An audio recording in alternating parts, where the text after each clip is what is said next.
Friends, ನಾನು ನಿಮ್ಮ ಶ್ವೇತಾ ಕೆರೆ. ನಾನಿವತ್ತು ಮಾಡ್ತಾ ಇದ್ದೀನಿ ಮೃದುವಾದ ಸೌತ್ ಇಂಡಿಯನ್ ಫೇವ್ರೆಟ್ ಇಡ್ಲಿ. ಎಲ್ಲರಿಗೂ ತುಂಬ ಇಷ್ಟವಾದ ಇಡ್ಲಿ. 1 ಗ್ಲಾಸ್ ಅಕ್ಕಿ ಹಾಕ್ಕೊಂಡಿದ್ದೀನಿ, 1/4 ಗ್ಲಾಸ್ ಸಬ್ಬಕ್ಕಿ ಹಾಕ್ಕೊಂಡಿದ್ದೀನಿ. ನಂತರ ಇದೇ ಗ್ಲಾಸ್ 1/4 ಗ್ಲಾಸ್ ನಾನು ಉದ್ದಿನ ಕಾಳು ಬೇಳೆ ಹಾಕ್ಕೊಂಡಿದ್ದೀನಿ. ಕಾಳಾದರೂ ಹಾಕ್ಕೊಳ್ಳಿ, ಬೇಳೆನಾದರೂ ಹಾಕ್ಕೊಳ್ಳಿ. ನಂತರ ಇದನ್ನು 5 ರಿಂದ 6 ಅವರ್ ಚೆನ್ನಾಗಿ ನೆನೆಸ್ಕೊಂಡಿದ್ದೀನಿ. ಇದ್ರ ಜೊತೆ ನಾನು ಬೆಳಗ್ಗೆ ಮಾಡಿರೋ ಅನ್ನ ಹಾಕ್ಕೊಂಡಿದ್ದೀನಿ, 2 ಇಡಿ ಹಾಕ್ಕೊಂಡಿದ್ದೀನಿ. ನೀವು ಬೇಕಂದರೆ ನೋಡ್ಕೊಂಡು, ಸಾಫ್ಟ್ ಬೇಕಂದರೆ ನೋಡ್ಕೊಂಡು ಹಾಕ್ಕೊಳ್ಳಿ. ತರಿಯಾಗಿ ರುಬ್ಕೊಂಡಿದ್ದೀನಿ. ನಿಮಗೆ ಬೇಕಂದರೆ ನೀವು ಸಾಫ್ಟಾಗಿ ಕೂಡ ರುಬ್ಕೊಬೋದು, ಅಂದರೆ ತುಂಬ ನುಣ್ಣು ಕೂಡ ರುಬ್ಕೊಬೋದು, ಚೆನ್ನಾಗಿರುತ್ತೆ. ತುಂಬ ನಾನು ಸಾಫ್ಟಾಗಿ ರುಬ್ಕೊಳ್ಳೋಕೆ ಹೋಗಿಲ್ಲ, ಅಂದರೆ ತುಂಬ ನುಣ್ಣಗೆ ರುಬ್ಕೊಳ್ಳೋಕೆ ಹೋಗಿಲ್ಲ, ತರಿಯಾಗಿ ರುಬ್ಬಿದ್ದೀನಿ.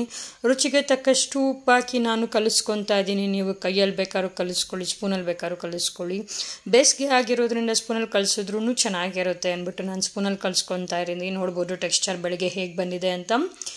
ನೈಟ್ ರುಬ್ಬಿರೋ ಅಂಥ ಇಡ್ಲಿಗೆ ನಾನು ರುಬ್ಬಿರುವಂಥ ಸಂಪಣ, ಇದು ಸಂಪಣ ಅಂತ ನಾವು ಕರಿತೀವಿ. ನೀವು ಏನಂತ ಕರಿತೀರಾ ಅಂತ ಒಂದ್ಸಲಿ ಮೆಸೇಜ್ ಮಾಡಿ.